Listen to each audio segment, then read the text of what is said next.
All right, guys, Dave Ramsey just recommends the HELOC live on his daily show. But it's okay to take out a HELOC. In front of all of his audience, in front of the debt-free family, the cut up your credit card crew. I've heard lots of those, little hashtags in the comments there, but they're going wild. They're breaking the internet because Dave, for the first time ever, recommends a HELOC when he's historically been against them. And in this video, I'm going to walk you guys through how he came up with that recommendation, kind of break down some clips of the video, and share my insight on why I agree with Dave in these scenarios and how you might be able to use these same tips. If you're new here, I'm Tyler Wayrung, author of the book Unlocking Millions, where I teach you how to use the HELOC to invest in real estate, but I don't push the HELOC on everyone. I just want to tell you, if you are going to use a HELOC, in the book I break down all the things you should consider so that you use the HELOC intelligently. I hate to see people get in a mess. So again, not trying to push debt, not trying to push HELOCs. I don't have any courses to sell you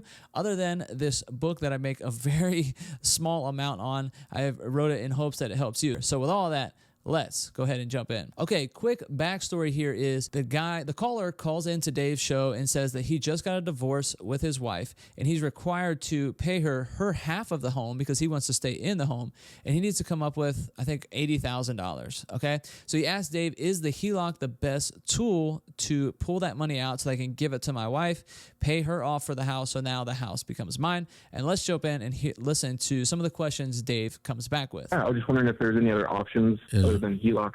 Okay, what's the balance on the first mortgage? 110. What's the value of the home? About 430, 440. And what's the interest rate on the first? 2.25. So real quick there, the reason he's asking those questions is to see if a HELOC is even viable. And you'll notice in this video here, I break down kind of how you figure out your actual HELOC potential, looking at what your current mortgage balance is, and then what the equity, your overall equity position is, and the difference between the two, and then you take a percentage of that. I break all that down in that video. Check that out if you're curious what your HELOC potential is. So he's first trying to figure out that, okay, is a HELOC even an option there? Then he asks, if you'll notice, he asks, what's the interest rate on your first mortgage, right? The current mortgage that you're paying interest against.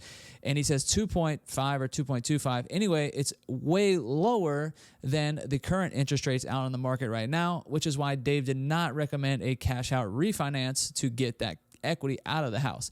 Anytime you have a super low interest rate like this guy does have right now, he's a historically low interest rates. They're no longer in the 2s, 3s, or even 4s, so you don't want to disturb that rate. So how can you still get equity out of your house without disturbing that rate? The HELOC is the only option. The HELOC allows you to keep that first mortgage in place, then take out a second lien against that property in the form of a HELOC, where you can then use that money to then, pay someone off and make monthly interest-only payments directly against the HELOC while you're also still paying that first position mortgage, okay? So those are the two reasons there. He's going to continue on down the path and ask some additional questions now.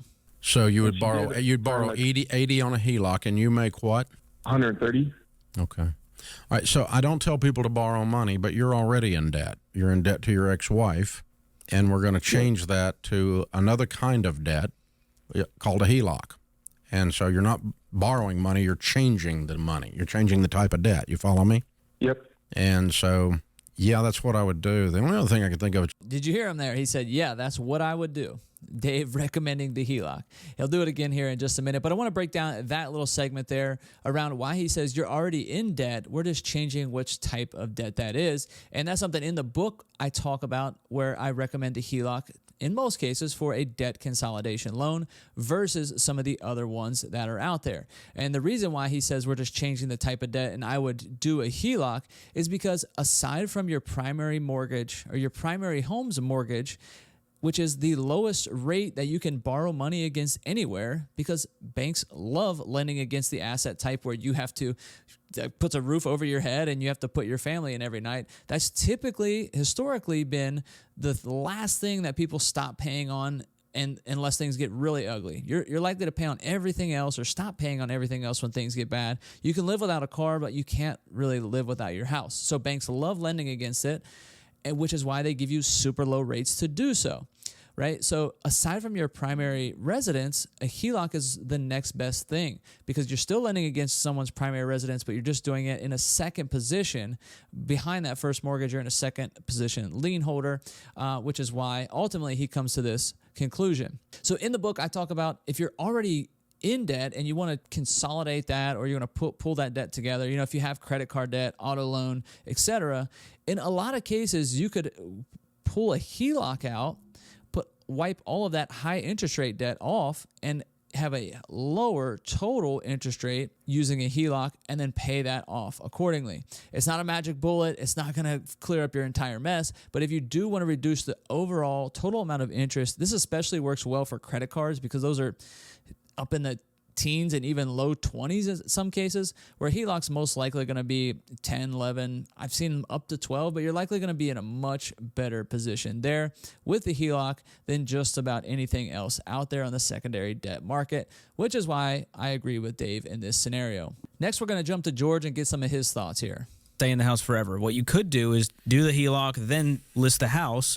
When it sells, you immediately pay off the HELOC and take whatever's left as your new down payment. So this is another concept that I talk about in the book, primarily for people looking to sell their first home and buy their next home, right? When you're moving out of that first home and you're kind of stepping up into home value, because the alternative to doing what George just described is putting an offer on a home and making that offer contingent on your own house selling.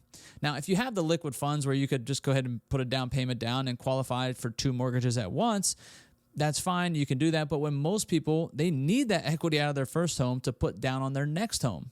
And their credit and their overall debt to income ratio isn't good enough for the lender to just go ahead and allow them to have both mortgages at once. So what George recommended was go ahead and get a HELOC, pull that equity out, so that you can then go ahead and use that equity as a down payment on your second home, the next home your family's buying. And then once you buy that home, move into it, then you sell your first home. And in order for that home to sell and transfer, all the liens or debts have to be paid off. So they would pay the mortgage off, pay the HELOC off, and then they would get whatever is left on top of that, okay? So in this scenario, George kind of explained exactly that, and I also talked through a couple other scenarios in the book where you can use that particular thing to help you buy that next home and not get yourself into a pinch point where you're depending on this home to sell or writing your contracts contingent on other things that, to be honest, if when I'm selling a house, I really don't like those contingencies. So if you want to increase your odds of getting an offer accepted when you're trying to buy a home, you want to remove that contingency, this is one option to do so. All right, and lastly, back to Dave. The decision, but it's okay to take out a HELOC. Whoa, did I hear that? But it's okay to take out a HELOC, and it's okay to keep the house, and it's okay to work it through with the numbers you've got. All right, so there you have it. It doesn't get any clearer than that. Go ahead and take out the HELOC. But all jokes aside, guys, love Dave Ramsey. Love a lot of things he does for a lot of people. And again, I'm not trying to push a HELOC on anyone, but if you are smart and you want to use that equity in your home to put it towards any of your goals, if you want to buy more real estate, if you want to do something with it, it oftentimes beats another form of debt that you would go out and get, but you just don't think about using the equity that you already have. It's a big savings account that most people don't ever crack into, and oftentimes it doesn't take any risk to go ahead and get that open. You may have to pay an appraisal fee or $150 to open an account. But in this video here, I talk all about the questions you should ask if you want to open a HELOC so that you can get one open for no money out of pocket, no risk, because if you don't use it, you don't make payments on it. You only make payments on the part that you are using. So I often tell people, open that thing up and let it sit there in case an unthinkable situation happens. You have that liquid cash that you can go ahead and use. But do not do this if you aren't wise with your debt or you think that you or your spouse might use this inappropriately. If that's the case, turn this off. Ignore everything I just said. Don't ever touch a HELOC and get your debt paid off. Follow everything else Dave says. But with that, guys, I'm Tyler Wayro, and we'll catch you next time.